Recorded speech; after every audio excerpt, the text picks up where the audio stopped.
Welcome to the latest installment of The Curious Capitalist. The Curious Capitalist is a series of podcasts where we take the opportunity to not only speak to board members from the Conscious Capitalism Connecticut chapter, but also local business owners, startups and entrepreneurs from across the state of Connecticut.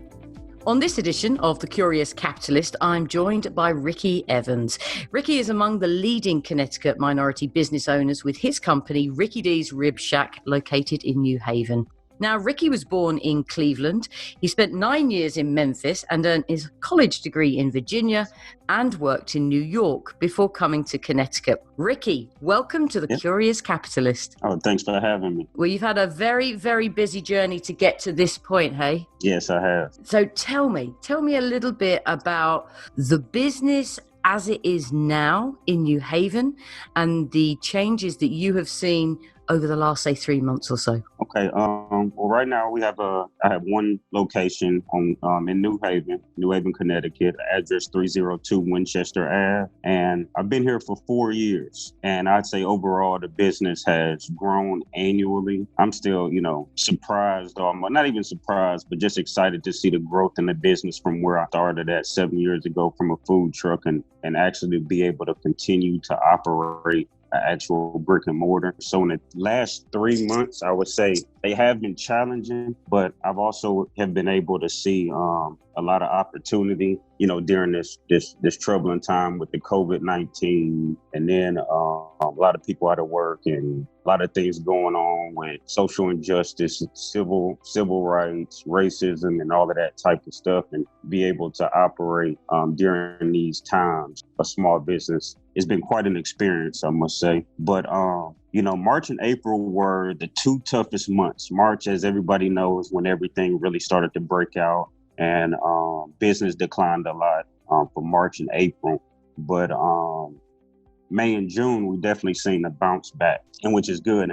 But this has also been a good time for growth because it gave me an opportunity to kind of, study the consumer, study my customer a lot more. And one of the major takeaways is that even though business declined significantly in March and April, that doesn't mean it had anything to do with my business, with my product, with the service or anything. And I always knew that those customers were still there, even during these tough times. And if I can kind of just hold it out, I kind of always had that feeling if I can just kind of hold it out, wait it out, and use this time to tighten up on operations, use this time to tighten up on my product, make it better, improve. So when customers do come back, they'll come back ready to spend, ready to get some more of the barbecue that they enjoyed before. Absolutely.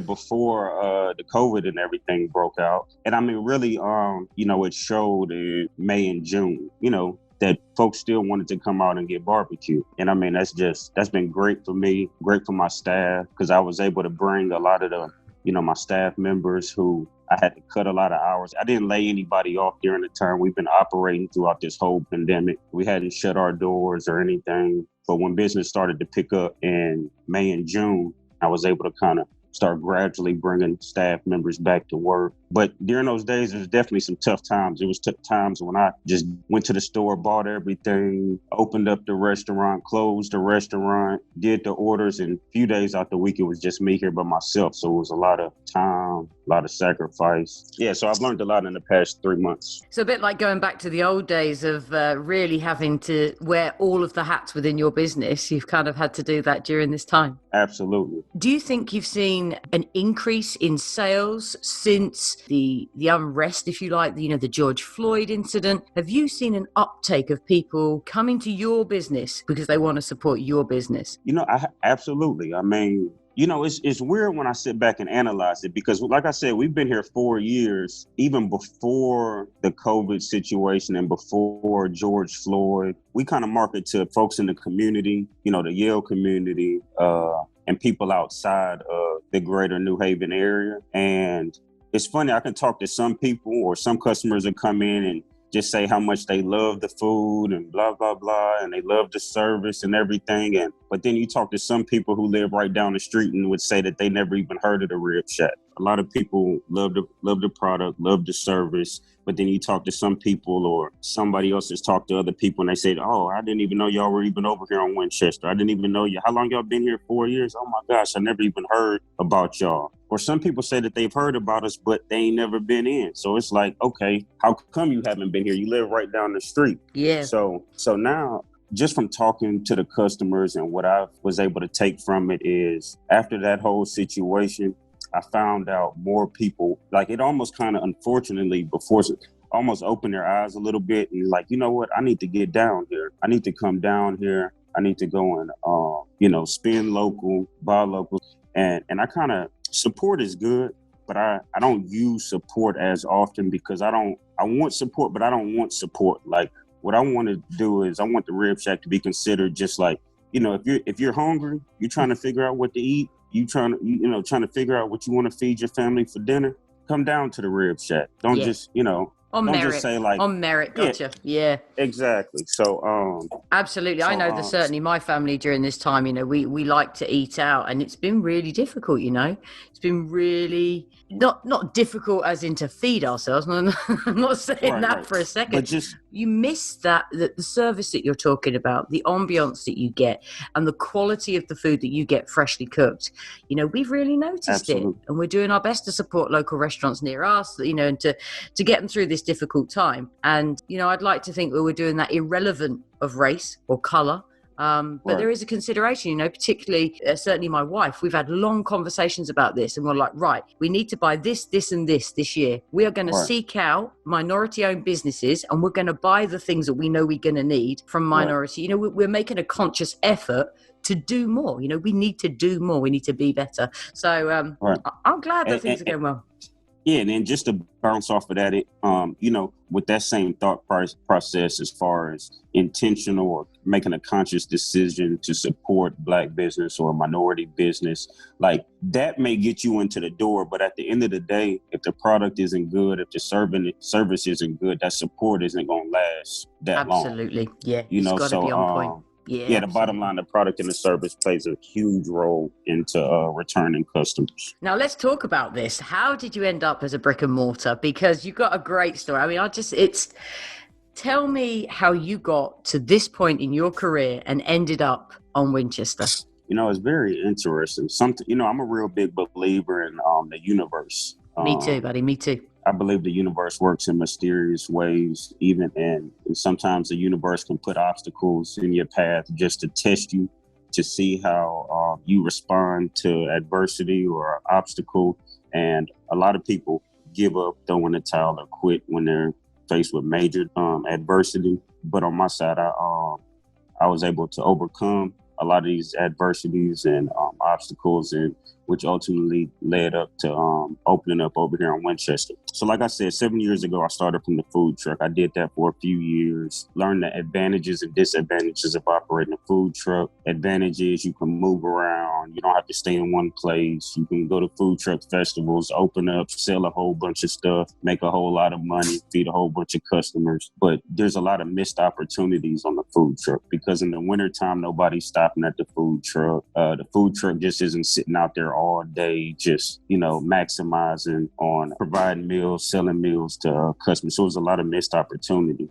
And then after probably like 3 years of doing that, I had an opportunity to open up inside of a beer garden. And, this was like, the owner over there came to me on the food truck. I was at like a food truck festival and he was just like, look, I'm about to open up a beer garden, blah, blah, blah. Come down and check it out. It's going to be big. And I thought this could be a good opportunity for me to going into the fall, fourth quarter, winter time, be able to shut the food truck down and still continue to generate revenue for my business by bringing my business indoors at this beer garden. So that was before the restaurant. So I did that for a few months. I learned a lot. That was the first time that I really had an experience of what it was like operating my business indoors and having a customer base. So they supplied the beer, I supplied the barbecue, and then there was another vendor in there who supplied pizza. Long story short, we were there for probably about like 6 months. The relationship kind of went sour. it went real bad, and they ended up terminating the agreement effective immediately,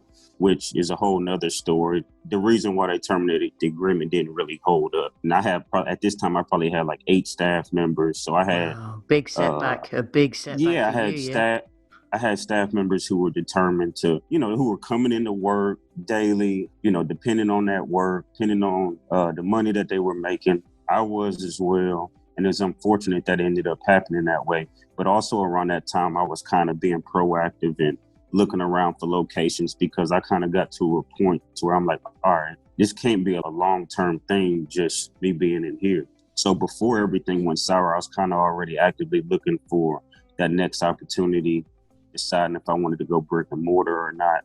So anyway, they ended up becoming the whole legal thing, and I ended up getting them to settle. But after they terminated everything, this location on Winchester opened up. This used to be a Chinese restaurant, and they were looking to get out of their lease. Business wasn't good for them, and in addition, they had another location. So long story short, this place opened up.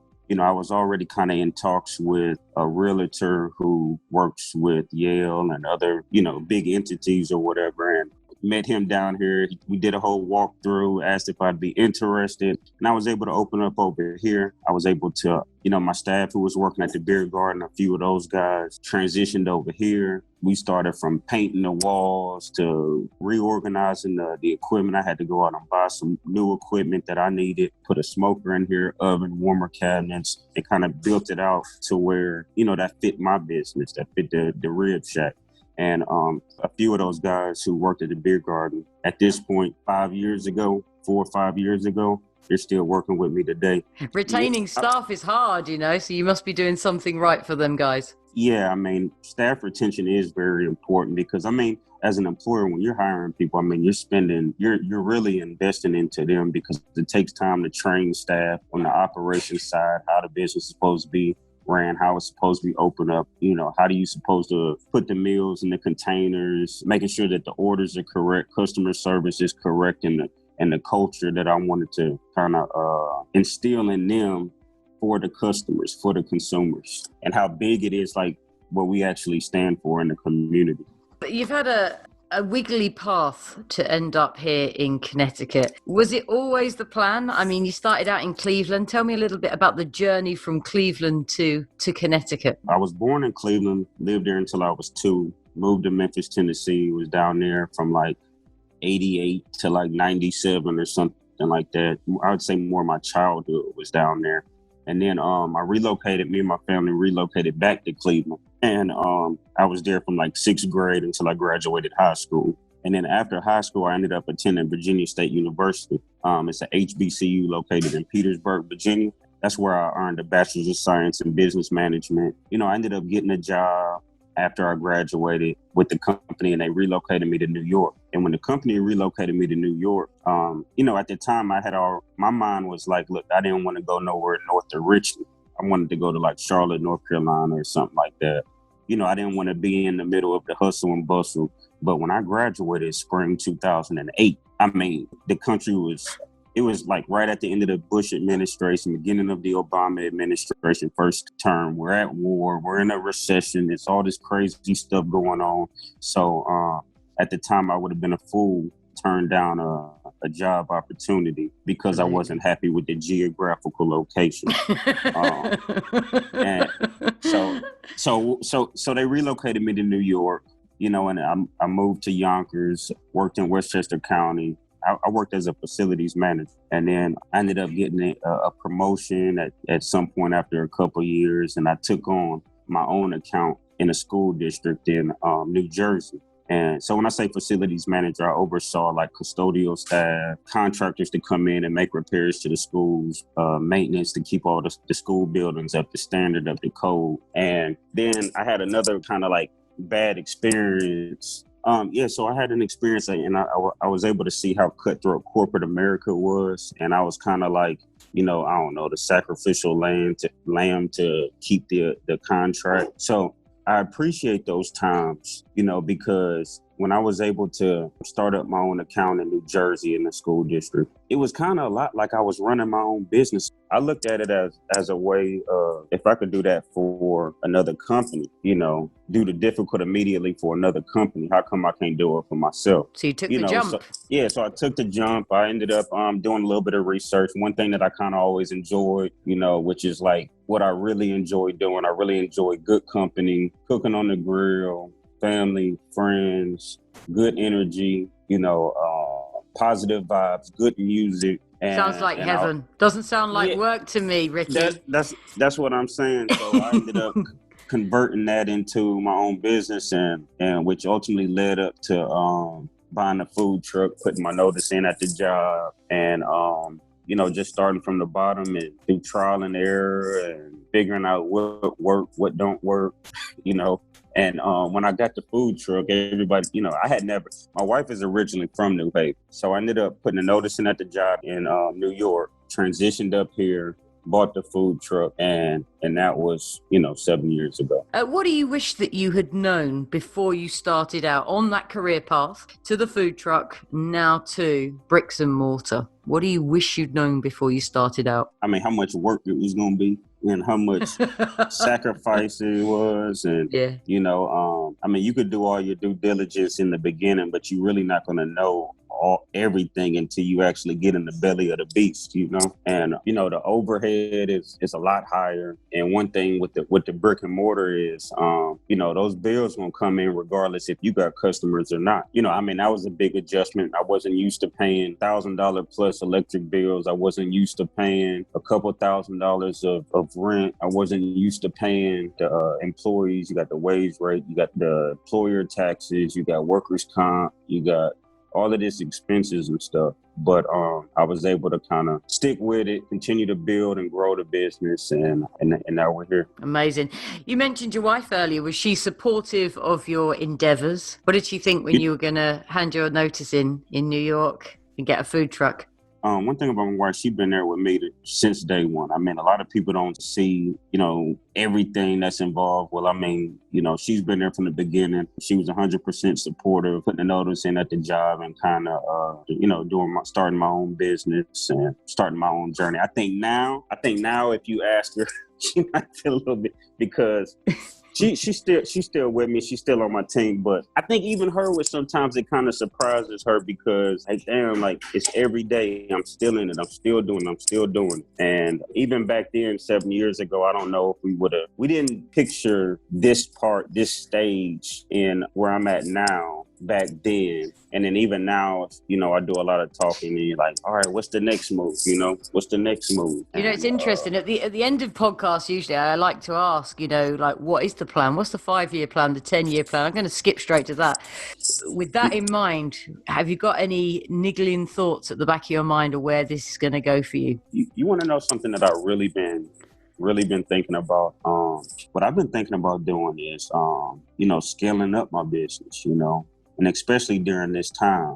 We're in a time of so much racial division and so much going on in the world. You got a lot of big companies that's out here trying to figure out how they can diversify their organizations, their companies, to include more minorities in leadership positions. I hear a lot of people talking about supporting more local small businesses, minority-owned businesses. So one thing I was thinking about, this might be a great time to scale up my business to open up multiple locations. So how would I do that? What I was thinking about was opening up a Rib Shack distribution center. The Rib Shack distribution center would be the location where all of the prepping would be done, all of the smoking, all of the cooking, meat size, storage, doing my own distribution, having my own branded delivery vehicles, open up locations in various areas throughout Connecticut and who knows, throughout the country, throughout the region, throughout the country. But each location would only be, to store, to refrigerate, reheat, hot holding, and then getting the product out to the customer. This way it would improve and maintain product consistency, product and service efficiency, and so that we don't have to worry about a customer going to New Haven Rib Shack and it tastes this way, it tastes great, but then going to a Rib Shack in Bridgeport or in Stamford or in Hartford and they all taste different. But if I can utilize that distribution center, and in addition to like each location would only be takeout only, delivery only, ordering online, and then I would like to add a drive-through for the right location. Wow. You're going to be busy for the next 5 to 10 years, Ricky. Very busy. Your wife's not going to see you. Yeah, it's going to be a lot, but I mean, if she's been there with me this whole time, she ain't going nowhere. No, definitely she'll be right not. with me. Yeah, well, if you tackle it with as much tenacity as you have to date, I'm sure it'll be a huge success. So you're shortly going to be doing what we call a fireside chat with the guys at Conscious Capitalism in Connecticut. How did they first reach out to you and how did you first hear about that? Okay, so I met Eleanor Slamba like a few years ago through an initiative or organization that she founded. She was a part of called Made in New Haven. And from her initiative, what she wanted to do with that organizational program was basically to promote New Haven made product and New Haven made small businesses. And, and I make my own barbecue sauce. I got my own dry rub, and that she saw that and that was like something that she liked. I mean, she's kind of also seen that transition from the food truck days and now the restaurant. We've been here 4 years and then she actually emailed and introduced me to Glenn McDermott and Red Rock Branding and asked me this was something I'd be interested in and speaking with them about and connecting with you guys. And I was just like, absolutely. Now, Conscious Capitalism is going to be great. I'm really looking forward to hearing you speak at the event. They're a great bunch for what it's worth. And one of the key things about Conscious Capitalism is about doing business that has like a higher purpose.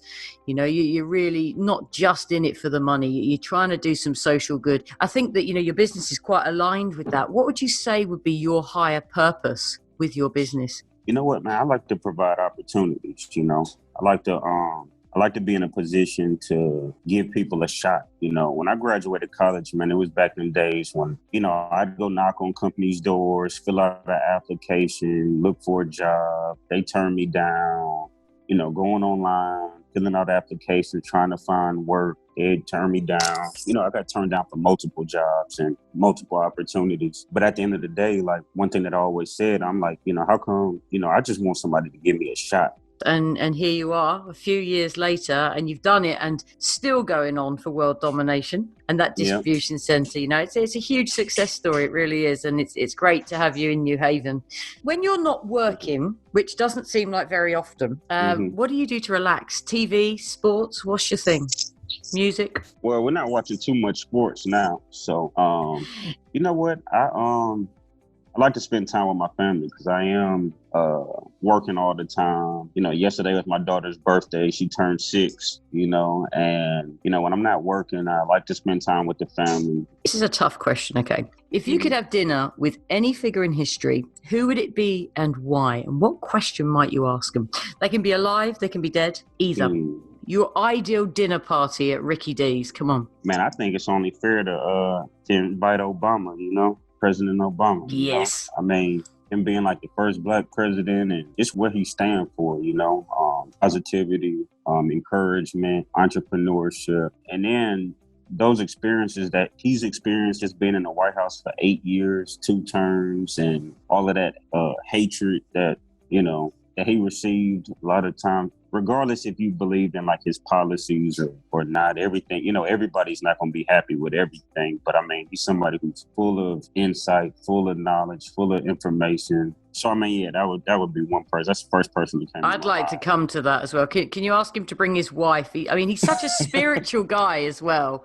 I think he'd be a really interesting person to have dinner with for sure. So, okay, Michelle Obama, which I voted for. Who else would you have at your dinner party? Who else would I have? I like people like Snoop. He's somebody.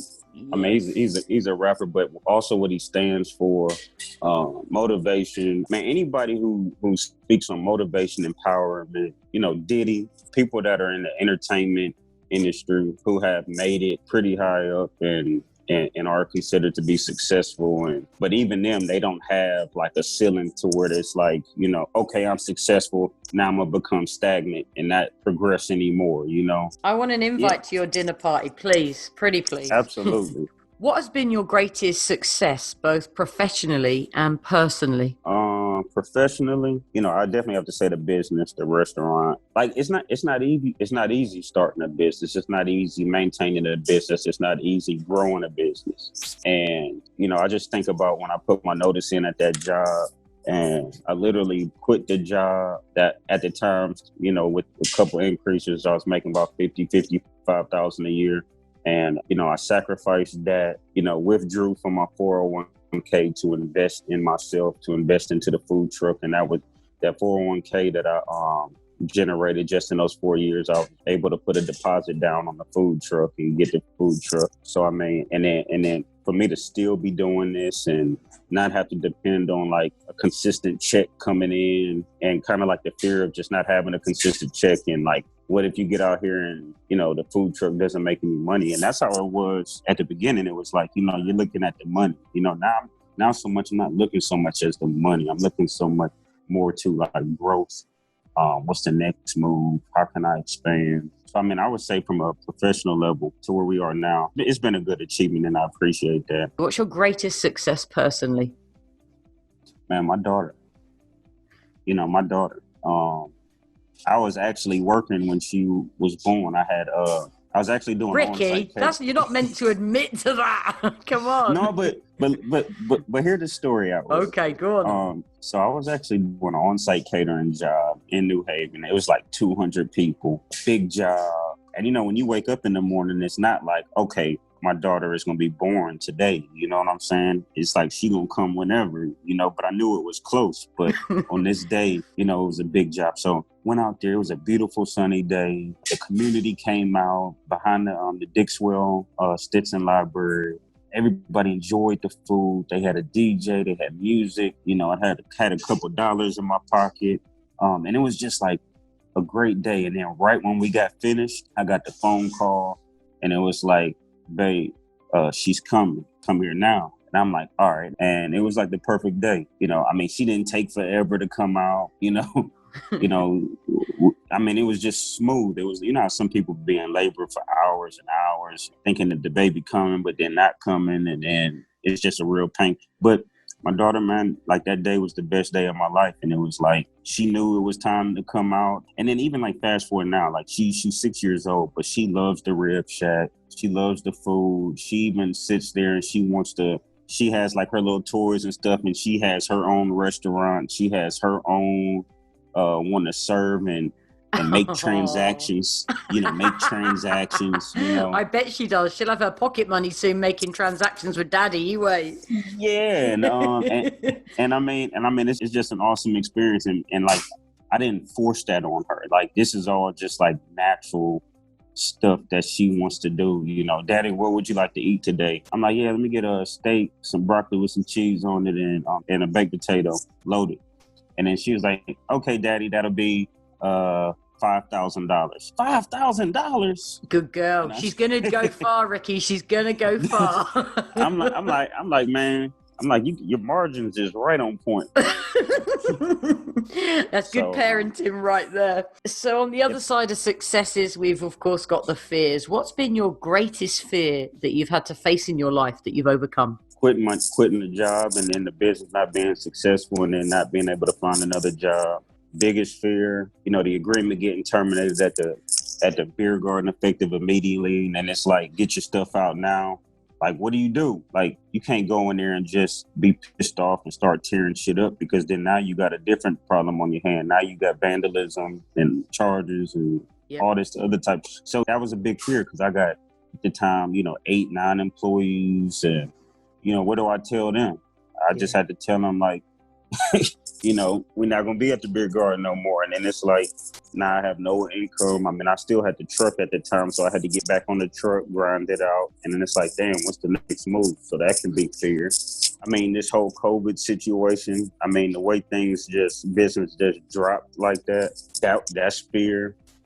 But one thing that I did recognize that even with the COVID time, I compared the COVID time during the time of my second year here at the restaurant. It wasn't worse than that time. Meaning, like my first winter here at the restaurant was off. It's like, so that was the first winter that I had to experience from business being high in the summertime and slowly declining in the fall time. And then by the winter time, it was days that I would open up, set up, and then at the end of the day, I'd break down, close the register out, and realize I didn't even put any cash in the drawer to start the drawer off with, meaning I had no customer. And so I'm in that spirit. So it's like, damn, and then bills is due. So I've had quite a few fears.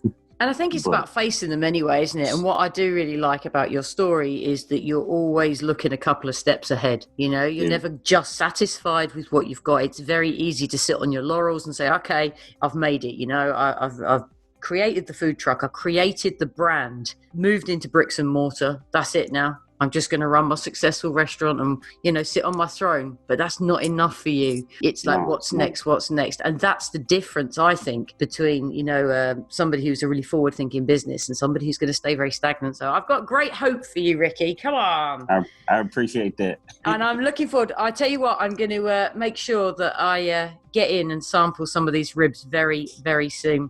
Tell me all the blurb. Tell me all the details that I need to know. What's your website and what's the address again? And how can I get my hands on the ribs? So the website is rickyd'sribshack.com. You can go there, check out the restaurant menu, a la carte menu, on-site catering menu. However, we're not doing much on-site catering now, but it's there. You can place your order through the website, and we'll get it here at the restaurant. We can have it ready for you to pick up in about 15, 20 minutes. I mean, we're on all of the social media platforms, Instagram, Facebook. Just look up rickyd'sribshack.com. Also got a few videos on YouTube of different on-site catering jobs that we've done in the past. Twitter, rickyd'sribshack.com. We're on Uber Eats. We deliver through Uber Eats. Yes. Ricky D's Rib Shacks. Yep. There you go. So stick the call in today. Get your hands on some real good quality food made with love, made in New Haven. Ricky, it's been an absolute pleasure. I wish you and your family and your staff all the luck in the world. Get through this Corona business and come out the other end bigger, better, faster, more. Hey. Oh yeah, we'll get through it. I appreciate everything, Claire.